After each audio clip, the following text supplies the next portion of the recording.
Good afternoon children. Good afternoon ma'am.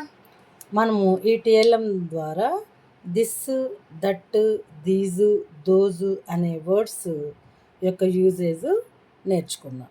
చూడండి, ఈ hen ఇది ఒక ప్లేస్గా మనం తీసుకుంటే ఈ హెన్ అనేది ఈ ప్లేస్కి దూరంగా ఉంది. అప్పుడు మనం దాన్ని అలా చెప్పాలి అని అంటే దూరంగా ఉంది అనే అర్థంలో చెప్పాలి అంటే దట్ ఈజ్ అనాలి. That is a hen.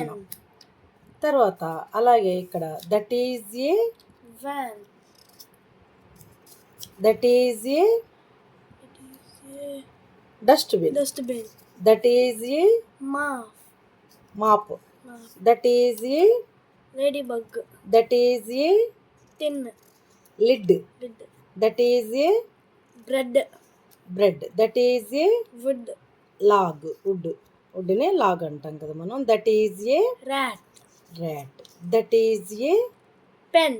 Okay, అదే ఇది ఇలా దగ్గరగా ఉంది, ఇదే ప్లేస్ ఈ ప్లేస్కి దగ్గరగా ఉంది. అప్పుడు మనము వీటిని ఎలా చెప్పాలి అని అంటే దట్ ఈజ్ అంటే దూరంగా ఉన్న వస్తువులకి, మనకు దూరంగా ఉన్న వస్తువులకి దట్ ఈజ్ అంటాం కదా. దగ్గరగా ఉన్న వస్తువులకి మనం దిస్ ఈజ్ అంటాం. అలాగే చెప్పాలి. This is a hen, this is a van, this is a dustbin, this is a mop, దిస్ ఈజ్ ఏ ladybug, this is a lid, this is a bread or bun, this is a log, this is a rat. Okay children. అలాగే ఇప్పుడు 1 నుండి దగ్గరగా ఉంటే this is a అన్నాం, 1 నుండి దూరంగా ఉంటే దట్ ఈజ్ ఏ అన్నాం.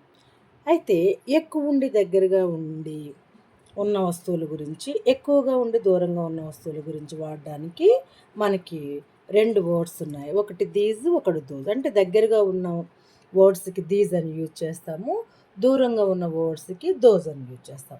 ఇక్కడ దోజ్ అనేది కనిపిస్తుంది కదా, ఎక్కువ కాబట్టి ఆర్ యూజ్ చేస్తాం. ఇక్కడ సింగిల్ కాబట్టి ఈజ్, ఇక్కడ ఎక్కువ వస్తువులకి ఆర్. అయితే those are flowers, those are chocolates, those are cups, those are pencils.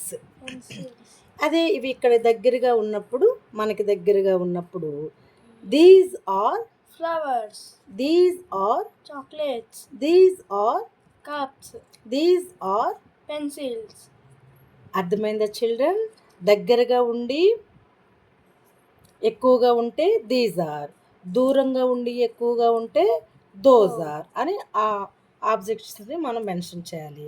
అలాగే దూరంగా ఉండి సింగిల్గా ఉంటే దట్ ఈజ్ ఏ, దగ్గరగా ఉండి సింగిల్గా ఉంటే దిస్ ఈజ్ ఏ అని మనము మెన్షన్ చేయాల్సి వస్తుంది. అర్థమైంది కదా చిల్డ్రన్? దిస్, దట్టు, దీజు, దోజులను ఎలా ఉపయోగించాలో వెళ్ళండి చిల్డ్రన్, వెళ్ళండి.